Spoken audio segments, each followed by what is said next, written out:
انسان الله څنګه پیدا کړی رب العالمین ته ګوره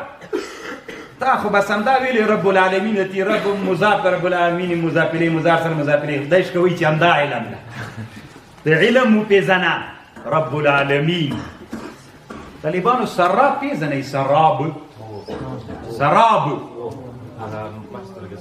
لورې دښته کې چې داسې ورګورې که نه مر وي هلته سړي ته اوبه غوندې ښکاري سترګې څه وایي سترګې اوبه دي خو طالبانو سترګې خو نه دي ملامتې ځکه د سترګو چې کومه وظیفه ده هغه یې ادا کړه دی به لیونی غوندې منډه نه وراخلي ولې الله رب العالمین د انسان یې ډېر ښه تربیت کړی ورمنډه که چې ورسي چې نه یتي نوره پسې تږی کېږي سړی که نه څه وکړي باید سره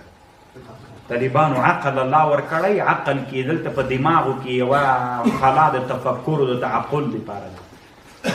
ته اوس له چا نه پوښتنه وکړه خو یې لامېسې نه نو خو یې ذایقې نه پوښتنه وکړه چې دا رښتیا ده که نه فکر نه اوس سترګو خپل حق ادا که ته عقل او انسان منډه مه وراخله تفکر وکړه چې دا رښتیا دي که نه دي د اوبو د سترګو خو همدا حق لکه اوبه ورته ښکاري یو مڼه د طالبانو چا جوړه کړله مصنوعي مڼه ده له کاپورو نه رنګ یې د مڼې ورکړی ده ما ته راوړله ده هسې خوندوره خطرناکه له کاپورو نه یې جوړ کړی رنګ یې د مڼې ورکړی ما ته یې راکړه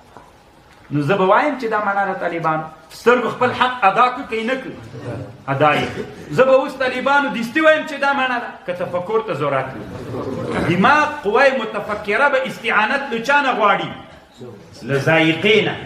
او له لامېسې نه ولې چې زه لمس کړم طالبانو مصنوعي مڼه